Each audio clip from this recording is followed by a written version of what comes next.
नमस्ते, मेरा नाम संध्या बुंदेला है।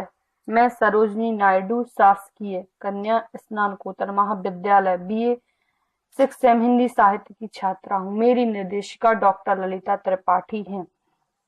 प्रस्तुति दृश्य श्रव्य एवं चित्र शीर्षक बुंदेलखंड का इतिहास व नामकरण।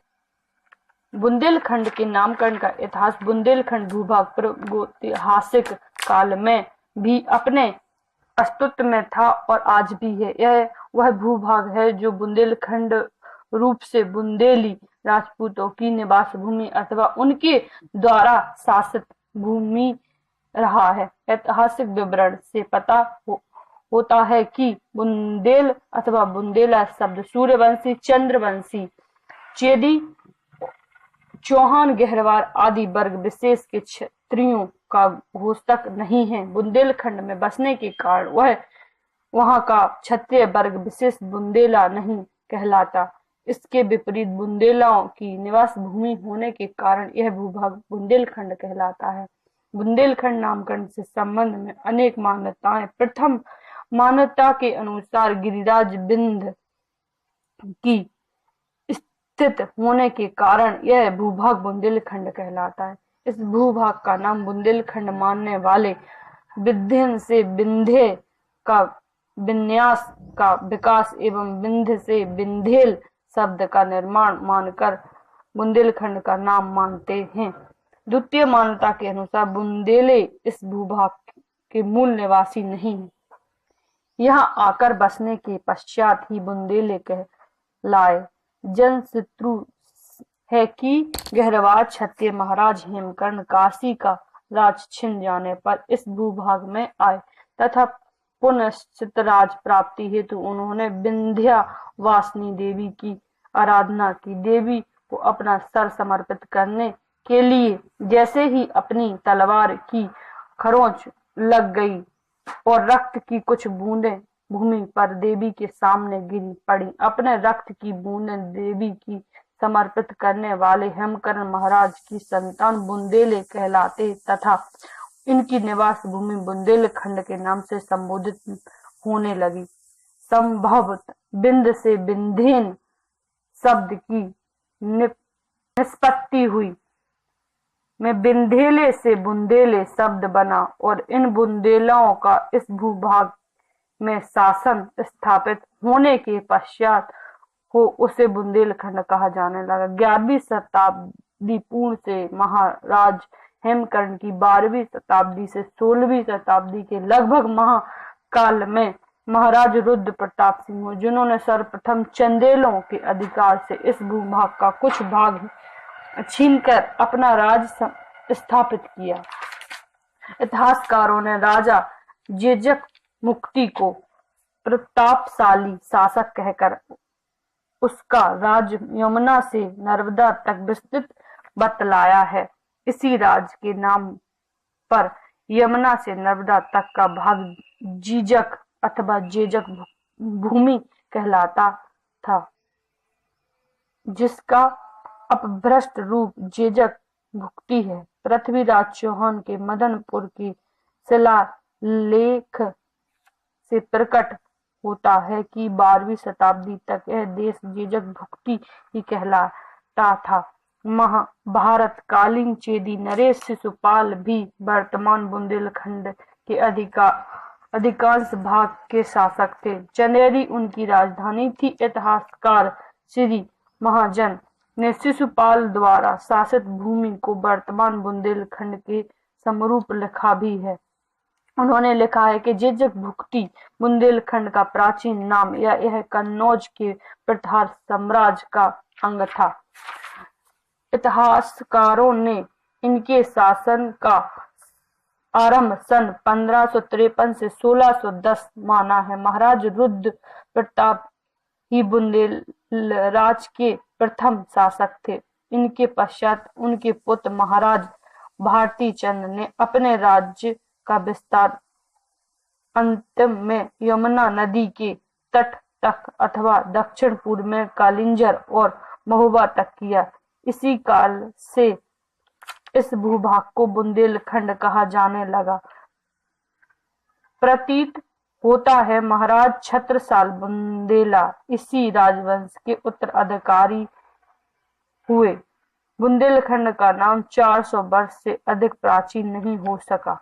इस भूभाग में राजनीतिक उत्थान पतन होते रहे। राजनीतिक परिवर्तन के साथ ही इसकी सीमा में परिवर्तन होता रहा। यह कभी विशाल साम्राज्य का अंग बनकर आर्यों द्वारा शासित होता रहा, कभी नागों द्वारा, कभी चेदियों द्वारा, कभी गुप्तों द्वारा, तो कभी चंदेलों द्वारा, तो कभी प्रतिहारों द्वारा, तो कभी बुंदेलाओं द्वारा, तथा कभी विभिन्न मुस्लिम शासकों द्वारा शासित होता रहा।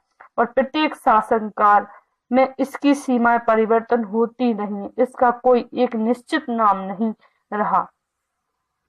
बुंदेलखंड का नाम दर्शण देश भी बतलाया जाता है। यह नाम जेजक भुक्ति से पूर्ण का होना चाहिए। टीकाकार ने नदी विशेष तथा देश विदेश का नाम दर्शारण लिखा है। बुंदेलखंड 10 नदियों का देश है। चंबल, पहुज, कालीन, सिंध और कुंवारी नदी का संगम यमुना में होता है। इस स्थान का पंचवद भी कहते हैं। शेष 5 नदियां बेतवा, मंदाकिनी, केन, तमसा और धशान दक्षिण देश के राजा हिरण्यवर्मा की पुत्री का विवाह राजकुमार शिखंडी से हुआ था। दर्शना नरेश, सुधर्मा तथा पांडुनंदन भीम के कुछ युद्ध का उल्लेख महाभारत में मिलता है। इस प्रदेश की बुंदेलखंड कहलाने का कारण यहाँ की भौगोलिक स्थिति भी प्रतीत होती है। इस प्रदेश में विंध्य पर्वत की श्रेणियां हैं और इस कारण यह विंध्य खंड अथवा विंध्यखंड कहलाता है। बुंदेलखंड का बुंदेलखंड हो गया। जेजक मुक्ति परिचय कहा जाता है कि चंदेल राजा जय शक्ति जेजक के नाम से ही बुंदेलखंड का नाम जेजक भुक्ति तथा जेझोती पड़ा। चंदेल आरंभ में प्रतिहारों के सम्मत रहे होंगे। हर्ष चंदेल के समय में जो इस वंश का पहला प्राप्ति राजा था, चंदेलों के हितपाल को अपने राज सिंह पर पुनः प्रतिष्ठित किया। छित्रपाल कन्नौज के राजा महीपाल का दूसरा नाम हो सकता है। हर्ष के पुत्र यशोवर्मा ने चंदियों और प्रतिहारों को हरा और कालिंजर पर अधिकार किया। जेजक भुक्ति के राजा या जेझोती गुप्त काल का एक प्रसिद्ध राज था जो यमुना और नर्मदा नदी के बीच में स्थित है। इससे अब बुंदेलखंड कहते हैं। इस पर चंदेल राजाओं का शासन था। यह अब अधिकांश रूप से उत्तर प्रदेश में अथवा अधिकांश रूप से मध्य प्रदेश में पड़ता है। जेझोती वीर प्रसविनी भूमि रही है। इसने चंदेलों और बनफर सरदार अल्लाउद्दीन को ही नहीं, स्वतंत्र प्रेमी छत्रसाल आदि को भी जन्म देकर भारत का समस्त उन्नत किया। खजुराहो की अनुपम ललितकार और स्थापकी इसी की उपज है।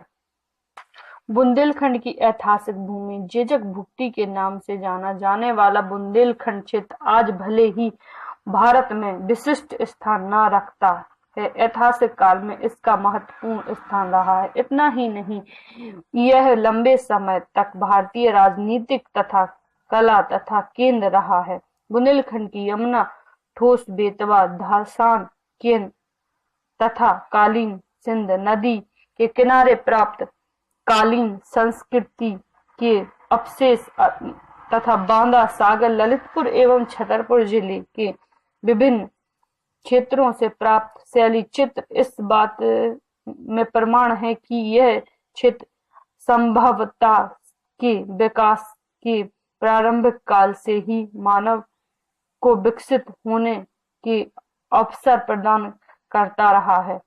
महाभारत काल में उपस्थित शिशुपाल, धृष्टकेतु तथा सुभाषु जैसे राजाओं ने बुंदेलखंड को भारतीय राजनीति में उल्लेखनीय स्थान प्रदान किया है। निष्कर्ष इस निष्कर्ष यह है कि बुंदेलखंड के भूभाग में बुंदेलों की निवास भूमि होने के कारण बुंदेलखंड कहलाता है और यह जेजक भुक्ति के नाम से जाना जाता है। इसका विंध्य शब्द का निर्माण हुआ है। अंत में इसका नाम बुंदेलखंड से प्रचलित हुआ। इसका ऐतिहासिक काल में इसका महत्वपूर्ण स्थान रहा है। संदर्भ बुंदेलखंड के नामकरण का इतिहास विकिपीडिया, गूगल चित्र से संबंधी, यूट्यूब वीडियो से संबंधी, हिंदी साहित्य, बुंदेली भाषा, इतिहास एवं नामकरण। प्रतिपुष्टि मैं संध्या बुंदेला डॉक्टर ललिता त्रिपाठी मैम की बहुत बहुत आभारी हूँ जिन्होंने दृश्य श्रव्य एवं चित्रात्मकता प्रस्तुत में मेरा मार्गदर्शन किया और मैंने उनके मार्गदर्शन में रहकर यह प्रस्तुति पूर्ण की। उन्होंने मुझे इस योग्य समझा, इस कार्य के लिए मुझे प्रोत्साहित किया। अगर महाविद्यालय में शिक्षकों द्वारा यह कार्य पूर्ण रूप से प्रारंभ कर दिया जाए तो छात्राओं को शिक्षा के क्षेत्र में कोई परेशानी नहीं आएगी। इस कार्य से हमें सीखने को मिला। मैं डॉक्टर ललिता त्रिपाठी मैम को धन्यवाद करती हूँ। उनकी वजह से मैं यह कार्य सफलतापूर्वक कर पाई हूँ। मैं राजकुमारी दीदी का भी धन्यवाद करती हूँ। उन्होंने मुझे अपना सहयोग दिया। धन्यवाद। आपकी छात्रा संध्या बुंदेला। धन्यवाद मैम। नमस्ते, मेरा नाम संध्या बुंदेला है। मैं सरोजनी